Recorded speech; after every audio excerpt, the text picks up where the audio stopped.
Hello, welcome to this training on emotional intelligence for leader. But you may wonder, is it really important that I learn more about emotional intelligence? So let me share with you 3 reasons that makes it really essential.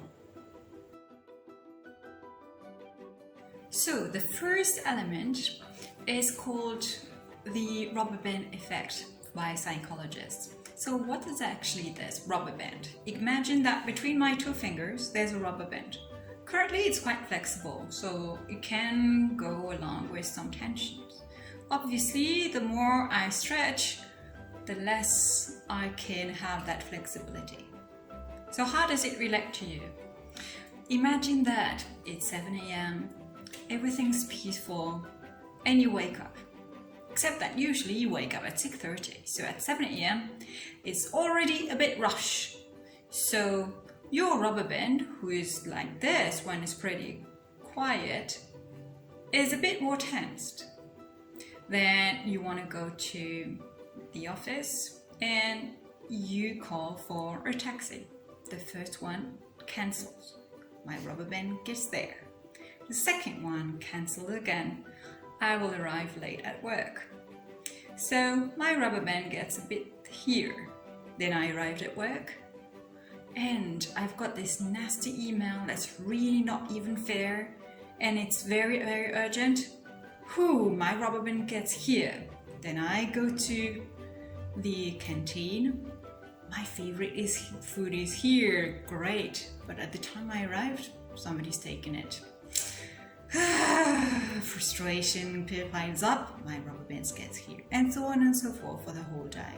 Until I come home, and the first thing I see when I open the door is that little truck on the corridor that really should not be here. So what happened? Boom! Yeah, my rubber band expand too much, and I explode. So I explode to my lovely son, who had left that little car on that little truck on the corridor.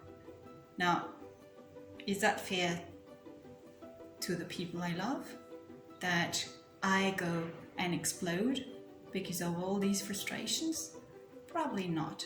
So that's why I need to learn to calm down. I need to learn to manage my own emotions, and emotional intelligence helps in that. So you need to learn emotional intelligence for the sake of protecting the people who count most. The second reason is that emotions are very contagious and you as a leader are really the role model. So just imagine that someone enters a room and shouts fire.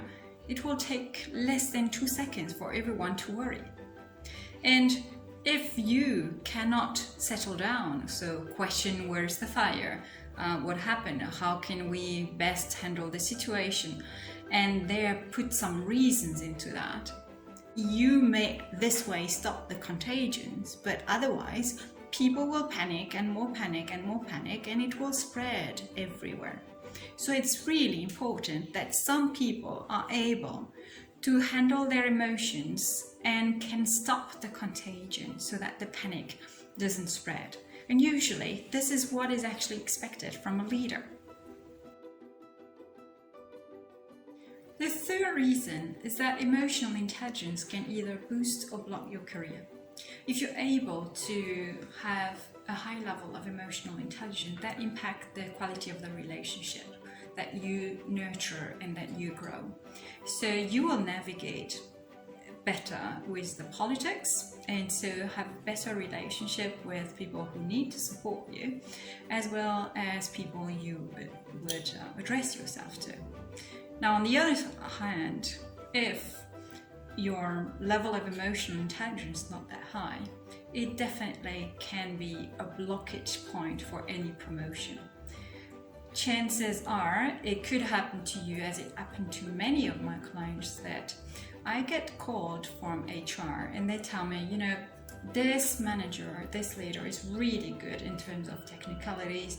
He does the job, but the way he does is sometimes seen as rude, or he's strong-headed, or is treating people in a way that is not acceptable, and he just cannot handle his emotion. So there's no way we can promote him. Can you help him to raise his skills in terms of emotional intelligence, because he is a really valuable resource and we want to keep him. So it does happen. HR people may not necessarily tell you straight away, but I can tell you, because I've been coaching many people around that it really can be a blockage point.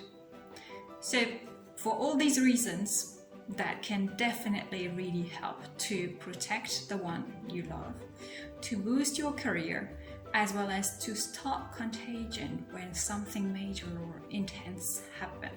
And that would help you to be way more relaxed and really enjoy your work way more. So let's dive into what is emotional intelligence and how can you embrace it at a higher level.